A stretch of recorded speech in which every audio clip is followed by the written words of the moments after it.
That's Take No, control, really Madam good. Chairman.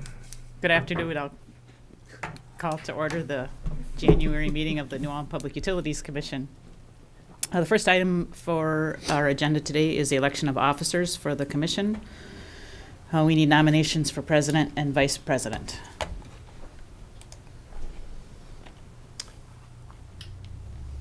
I will nominate Linda Heine for president. I will second that. Um, Any discussion on the motion? All those in favor indicate by saying aye. Aye. Opposed, same sign. Motion carries. Now we need a nomination for the vice president, who has been Mr. Swan historically. I will nominate Bill Swan as vice president. I will second that. Any discussion on that motion? All those in favor indicate by saying aye. Opposed, same sign. Motion carries. Next on the agenda is to review the minutes of the last meeting, regular meeting and special meeting. I'd make a- offer the motion to approve the minutes of the regular meeting held December 16th, 2017, and the special meeting held January 6th, 2018. Second, And would that, December 26th.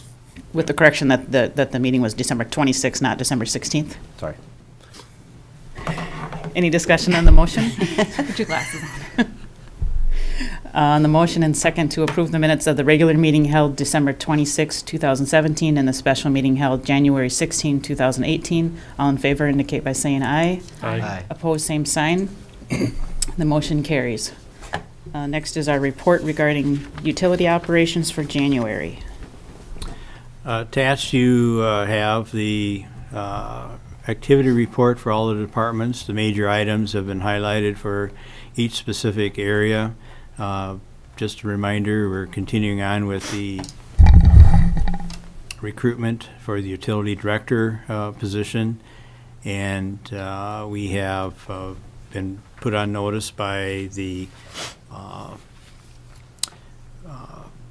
power production engineer that he intends to be retiring, and will be looking to fill that position in the very near future also. So we've got a lot of activity going on. You also have included the coordinator's activity report for the New Ulm EDC. Just a reminder on that, been finalized the contract between the PUC and the EDC today with the city attorney's office, and we'll be forwarding that on to the EDC for consideration of acceptance. You also have the financial, information that normally comes with the monthly report. Anything of interest that you might have identified, we'll try and answer if you wish to ask the questions.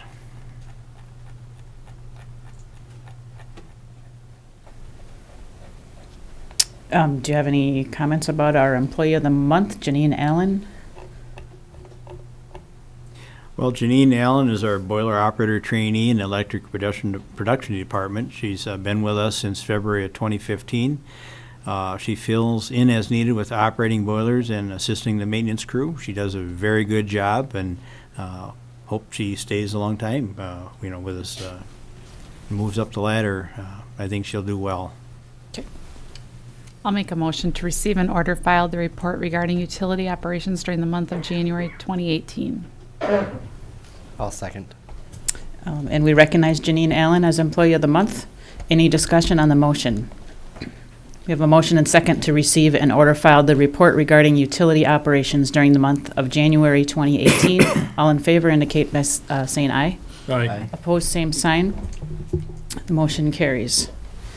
Next is to receive a report regarding the Sump pump inspection program. Good evening, Commissioners. Hi, I'm Dan O'Connor with the Ulm Wastewater Plant.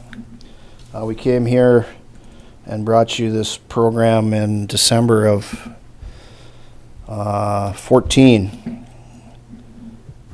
And I guess maybe what spurred it was the rain events of June of 14. New Ulm experienced 6, 7, 8 inches of rain in a short period of time. Had some issues with some houses in town with sanitary sewer backing up into their homes. And one of the things we wanted to do was try to figure out where some of this excess water was coming from. Do you guys have the PowerPoint on your computer? Mm-hmm. So what is I&I? It's about 35% of the flow that we treat at the New Ulm wastewater plant is considered I&I. The first part of I&I is inflow. That's water that enters the sewer from inappropriate and illegal connections. The big one that we concentrated on here recently was sump pumps. And of course you have roof leaders from businesses and downtown entities. And then infiltration is groundwater that enters the sanitary sewer through defective pipes. Little history of the sanitary facts in New Ulm. We have about 90 miles of sanitary sewer. 85% of it is 8-inch. And majority of it does flow gravity. And we're designed to treat about 6.77 million.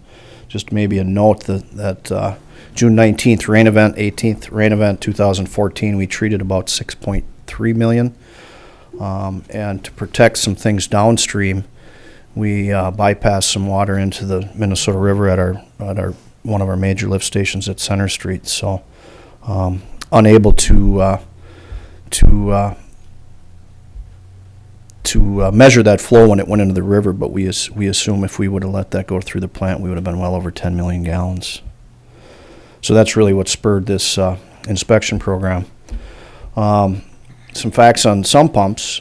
An 8-inch diameter sewer can handle 200 homes, regular wastewater, flush of toilets and showers and dishwashers and such. But if you add 8 sump pumps to that same 8-inch line, you can start backing sanitary up. So a quarter horsepower sump pump can pump anywhere from 5 to 20 gallons a minute, depending on how big their discharge pipe is and how far it's got to pump it. So a lot of our residential streets have at least 10, if not 12 houses. And there is areas of town where I think every house on a city block, both east and west or north and south, depending on what you're looking at, have sump pumps that added to the headache we had back in 2014. So we always had this in our city amendment or our city's regulation, but we didn't enforce it. So some of the things we discussed was how do we do it. We talked about point of sale. We talked about maybe pigtailing with other utility, like the water plant when they're replacing water meters, electric department when they're replacing their electric meters, and we just thought that would be too cumbersome and obviously maybe take a lot longer than what we were able to get it done in. So we met both city and PUC, engineering, building inspection, managers, and discussed how we would do this. And I think we did a really good job with the PR part of it. We did some education. We did a press release. We did utility bill stuffers, newsletters. We showed up at the home show. We actually did a YouTube video, put it on the website, and we got some good press.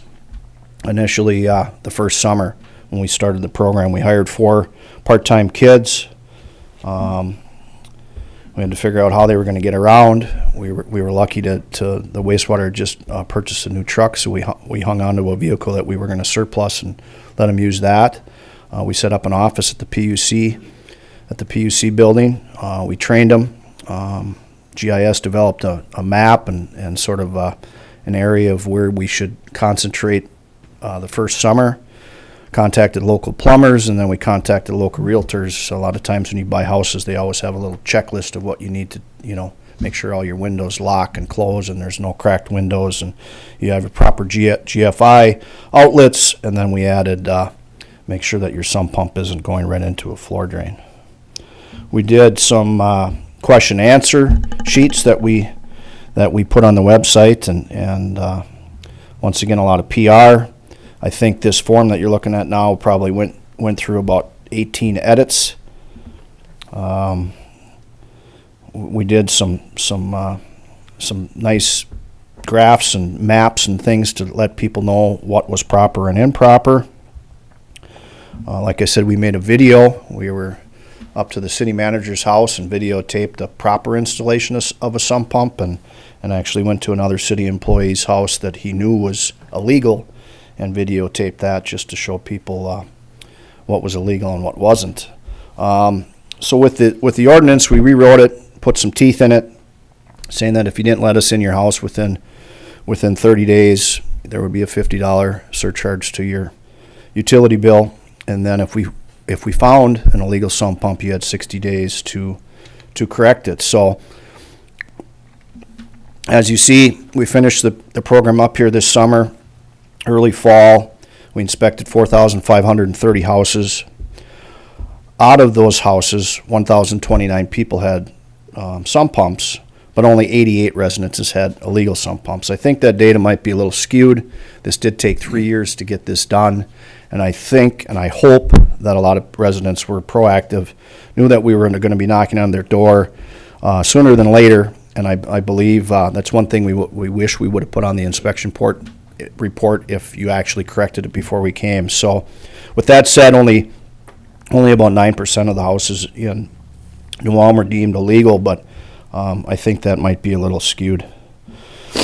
Here's a city map. You can see that on the top of that map, that's the Minnesota River. All the red areas are where there was more concentrations of sump pumps, so you can see that you would think that down by the river, higher water table, more water issues, you'd see sump pumps. But if you look at where the majority of the red is, that's a lot of our hillside area, which is elevation-wise a lot higher than the river, just higher water table in that area of town. Some of the things that Dan, isn't there also a difference in the underlying soil condition? The lower part of the community is on gravel and the upper part drains is on better. clay. Right. So some of the things we came across was insufficient storm collection. I think a lot of people thought if we got their hose in their front yard to a curb, it would run to the end of the block and be taken care of, and that's not the case, especially when you get into cul-de-sacs. Half-lot homes, a lot of times people will use it to water their grass, move it around in their backyard, and of course we didn't want people pumping their sump pump into their neighbor's backyard because then it ends up in their basement or their collection system. Then of course we've had some nuisance and safety issues with standing water this time of year. Believe it or not, there's still some sump pumps that do run, and we have allowed some seasonal variance for some of the individuals that have had some safety concerns, and that's just a copy of the form. We finished the program. I said we hired 4 people the first year, and we finished up the last 2 years with just 2 employees. There was quite a learning curve, obviously, the first couple weeks, first month, 6 weeks of the program, just to figure out how we were gonna, how many door hangers we were gonna hang. Obviously, we weren't knocking on doors and getting in on 9 out of 10 homes as we walked down the street. It was more like 2 or 3 out of 10. So we didn't want to have 400 houses to inspect and only really 2 people to do it those second summers. So financial impacts, once again, as far as sump pumps and when they run, we found that 84 were illegal. If those pumps ran 60 minutes a day at 10 gallons per minute, that eliminated about 50,000 gallons into our system, or 10 million gallons over the 6 wet period months that we were concerned of.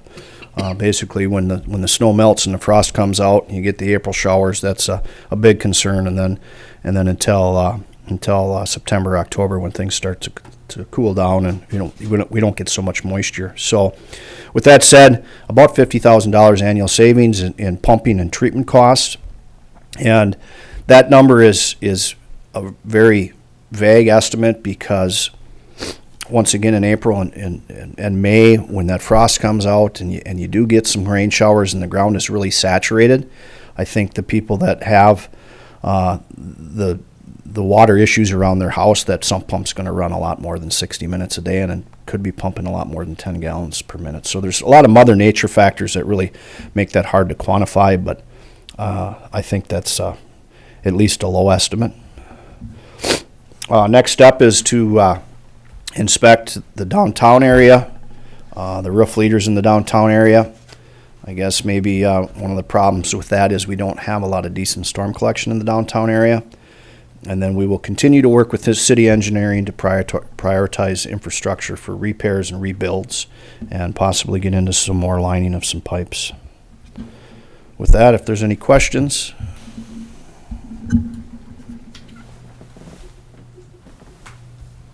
Thank you for your time. Thank you. I'd offer a motion to receive and file the report on the sump pump inspection program results. Second. Is there any discussion of the motion? We have a motion and second to receive and file the report on the sump pump inspection program results. All in favor indicate by saying aye. Aye. Aye. Opposed, same sign. The motion carries. Under new business, we need to consider the appointments to our commission and committees.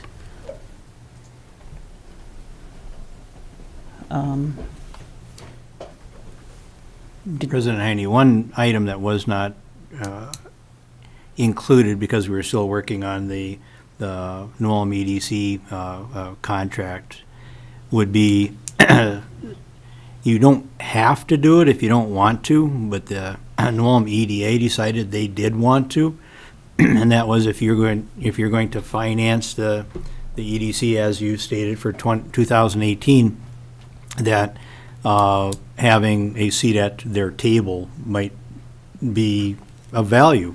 And the EDA selected somebody to be their representative on the EDC board. And if you wanted to do it at the next meeting, you could do it then or not do it at all. But you may, if you want to, you could also include the membership on the EDC. Now, as I understand it, we have 2 EDC members on the PUC as it is. So it's really not, we're not really adding a member to the board, because if you selected one of those 2 individuals, they would just come back and report periodically of what's going on with the EDC and keep us abreast of activities. So if you wanted to add one more commissioner appointment, I would suggest then that would be appropriate too. I'm just looking back at our minutes from the last meeting because I remember that discussion. And we decided to ask the city attorney to prepare a contract addressing the duties of economic development that the PUC expects of the New Ulm EDC. And I think we may have contemplated that process would include a recommendation whether or not we would have a seat on that board in addition. Yeah, we've got it included in the contract, and so if you want to put it on the next agenda to review that contract and approve it, that's fine too. Does that make sense? Okay.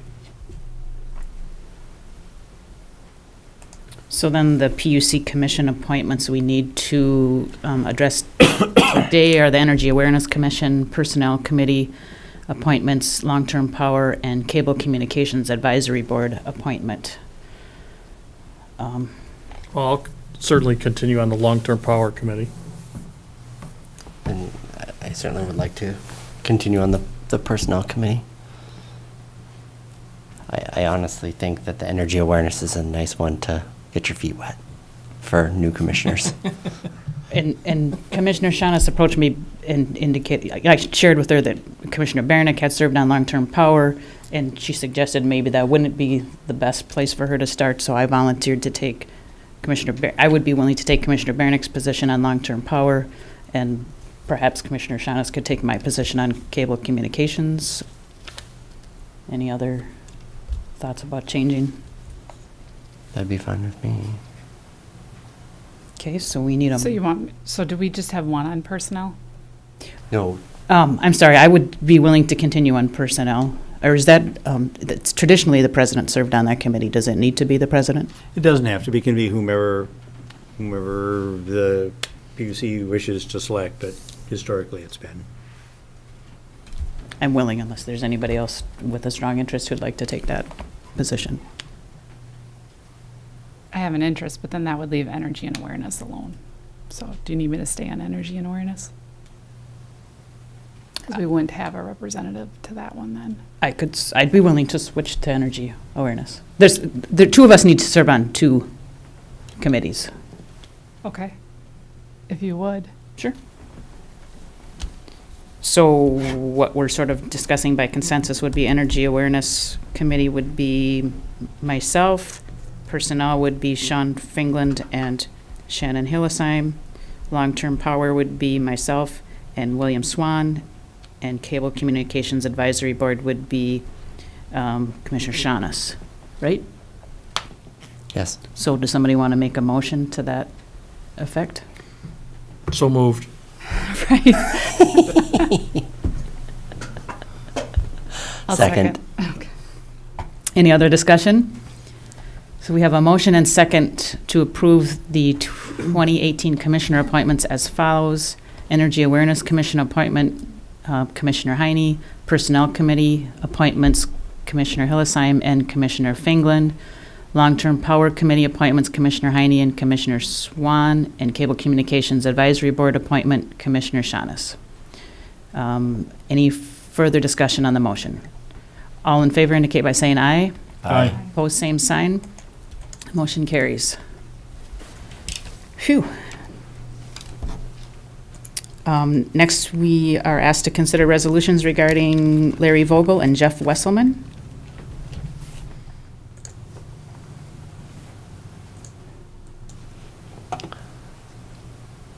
Do you wish to present anything, Mr. Gromans, regarding the resolutions? Well, Larry Vogel has served as a skilled laborer for the PUC administration environment from 2000 through 2017, so roughly 17 years. And Mr. Wesselman has been the power plant operator in electric production, served in August of '87 through January of 2018. Jeff had served in many of the positions of fireman trainee, relief fireman, boiler operator, and relief plant operator while working with the PUC. So he's got 30 years worth of service to the PUC. I'll move to offer the resolution and waive the reading commending Larry Vogel for 17 years of service and Jeff Wesselman for 30 years of service with the New Ulm Public Utilities Commission. I'll second. Is there any problem with us combining the two as a continuing resolution? They will be separate resolutions, but the motion, there's no problem with the motion being the same. Okay. We have a motion and second to offer a resolution and waive the reading commending Larry Vogel for 17 years of service and Jeff Wesselman for 30 years of service with the New Ulm Public Utilities Commission. Can the clerk call the roll? Commissioner Fingland, Yes. Commissioner Hillisheim, Yes. Commissioner Swan, Yes. Commissioner Shaughness, Yes. President Heine. Yes. And the resolution passes. The next item on our agenda is to receive a presentation regarding education seminar for STEAM vendors. Good evening. For any of you that don't know who I am, I'm Derek Nelson. I'm the Energy Services Representative for the Public Utilities. And I'm here to give an update on the progress of the STEAM education classes. To kind of back up, for anyone that doesn't remember or isn't familiar with, October of last year, the Commission approved the development of a STEAM education plan, and that was with FVB Energy Incorporated. Carl Mariotti, who's the vice president of that company, came up with STEAM education class, and he was to give classes to the water, district energy department, vendors in the area, and also to the customers. So I'm kind of here to kind of publicize that we're going to be having these classes on January 29th at 11:30 a.m. for the vendors and 6:30 p.m. for STEAM customers. And I've already contacted or sent out letters to 11 vendors, and we'll be sending out letters to 80 customers tomorrow.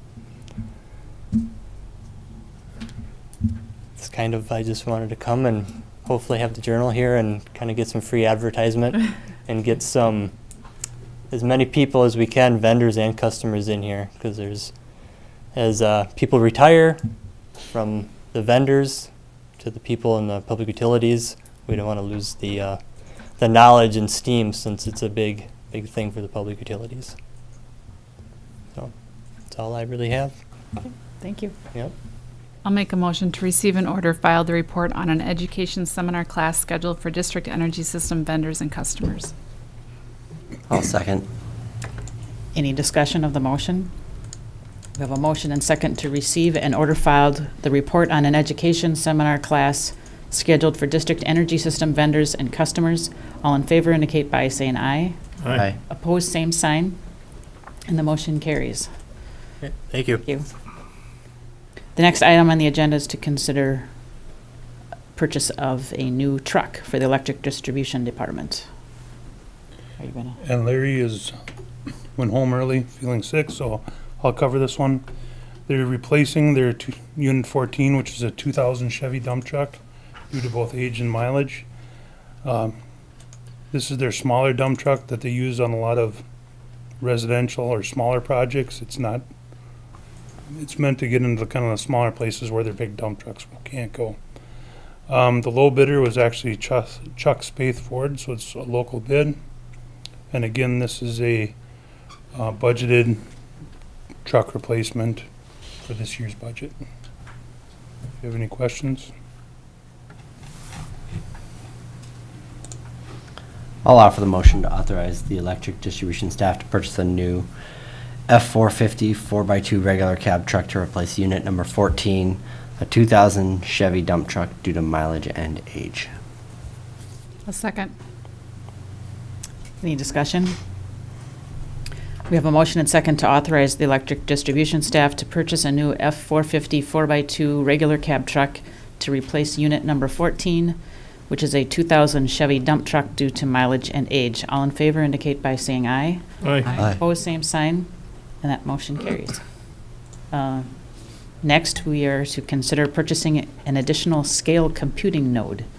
Good evening, Commissioners, President Heine. About a year and a half ago, we replaced all our servers with a virtual server environment, which basically means we took about 14 servers and combined them all onto 3 servers. And it was a very successful project. We've been very pleased with the performance and how it's operated.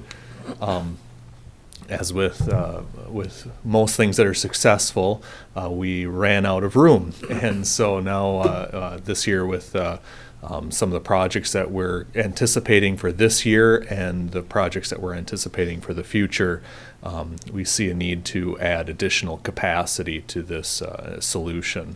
The nice thing about it being that it is modular, all we have to do is add another unit to the whole system, and we grow the capacity according to the server that is the capacity of the server that's added. So it's a pretty simple, straightforward project, and it grows our capacity so that we can handle additional workload for the coming year or two.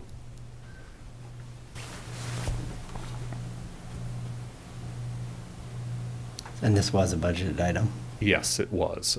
And unfortunately, the quote came in $10 over what we had gotten quoted at the towards the end of last year, so slightly over budget. Will you be able to cover that? Yeah. I will have to shift some funds, but yeah. We're going to be able to decide this tonight, or maybe wait till next Right. month Yeah. if we get more information. I'll offer the motion to purchase an additional scale computing node for $13,010 from CDWG. Second. Any discussion of the motion? You have a motion and second to purchase an additional scale computing node for $13,010 from CDWG. All in favor indicate by saying aye. Aye. Opposed, same sign. Motion carries. The final item on our agenda is to consider the claims and estimates. Move to accept the list of claims paid in the amount of $4,141,464.86 and approve the list of claims to be paid in the amount of $190,725.66. I'll second. Any discussion on the motion? On the motion and second to accept the list of claims paid in the amount of $4,141,464.86 and approve the list of claims to be paid in the amount of $190,725.66. All in favor indicate by saying aye. Aye. Opposed, same sign. That motion carries. And in the absence of any comments by the commissioners, we are adjourned.